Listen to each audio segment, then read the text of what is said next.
Seorang pria menemukan kerangka emas di sebuah gua. Penasaran, dia membiarkan darahnya jatuh ke tanah. Tanpa diduga, pohon kering di kerangka itu mati seketika. Luka menunjukkan tanda-tanda penyembuhan.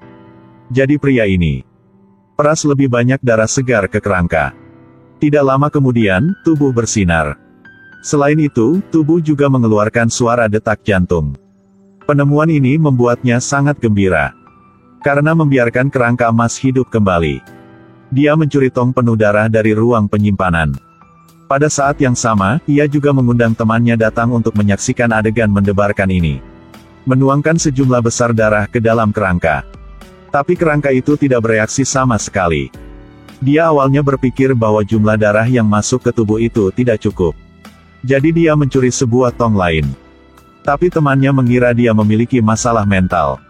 Bagaimana kerangka yang telah mati selama 1000 tahun dapat hidup kembali?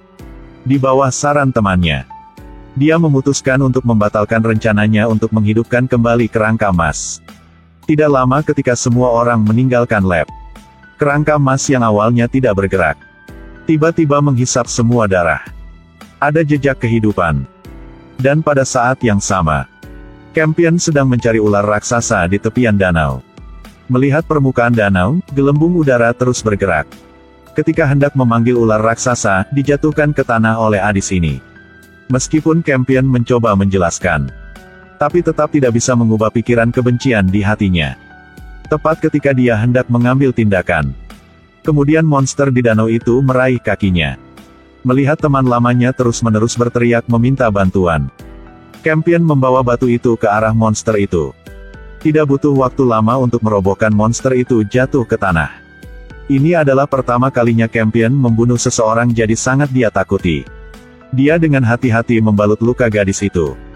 Bersiap untuk berlari kembali ke kamp untuk mencari bantuan ibunya.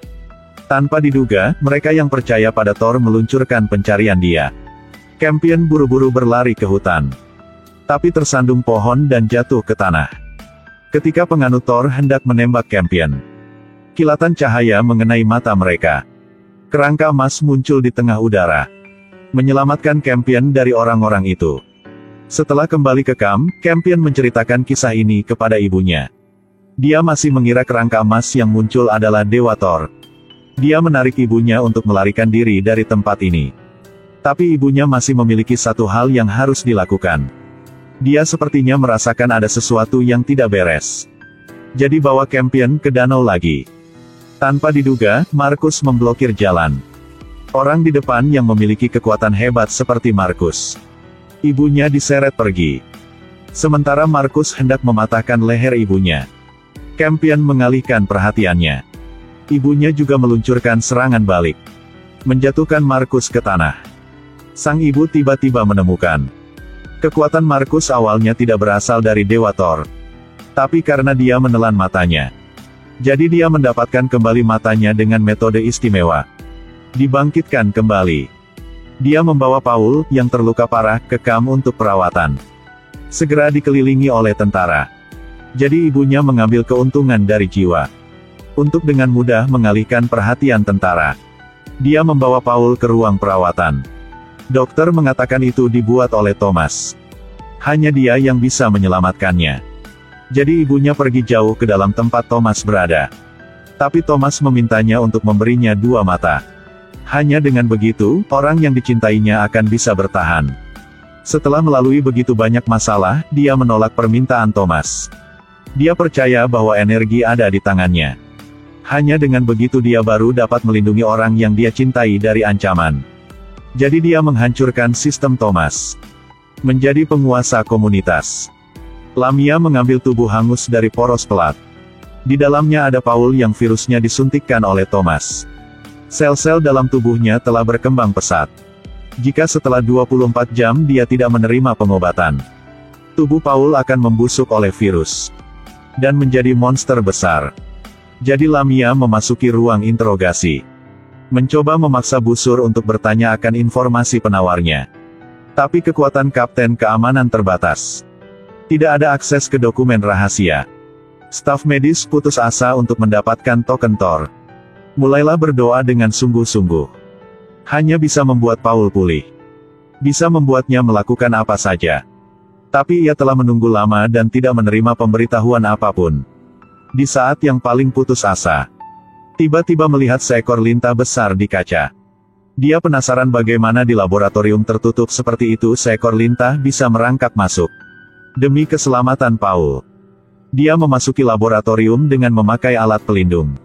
Dengan hati-hati menangkap lintah penghisap darah itu. Ketika dia hendak membedahnya, kemudian dia tiba-tiba menemukan lintah menghilang dalam udara, merangkak ke wajahnya. Dia panik dan dengan cepat melepas pakaiannya untuk menyelamatkan dirinya sendiri.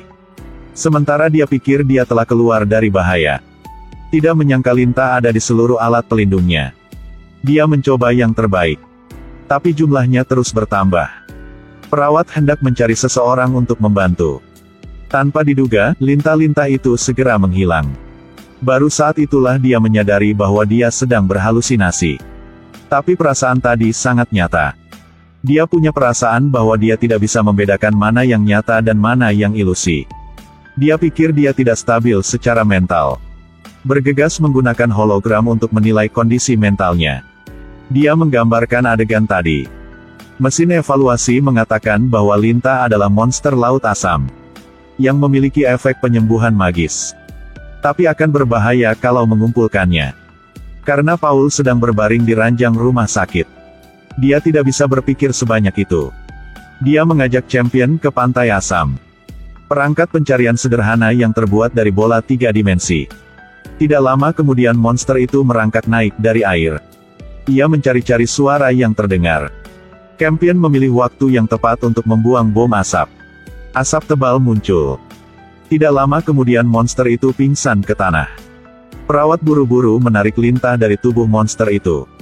Rasa sakit dengan cepat membangunkan monster yang tidak sadarkan diri. Itu tiba-tiba menyerangnya. Dia mulai melawannya. Tanpa diduga, monster ganas banget. Menjadi begitu pengecut. Itu diancam oleh perawat untuk melarikan diri ke laut. Selesaikan masalah yang ada terlebih dahulu. Dia buru-buru meletakkan lintah yang baru saja dia ambil ke tubuh Paul. Itu terus-menerus menyedot virus berwarna hitam. Tidak lama kemudian keadaan Paul telah dipulihkan. Pada akhirnya Lamia dan yang lainnya menghela nafas lega.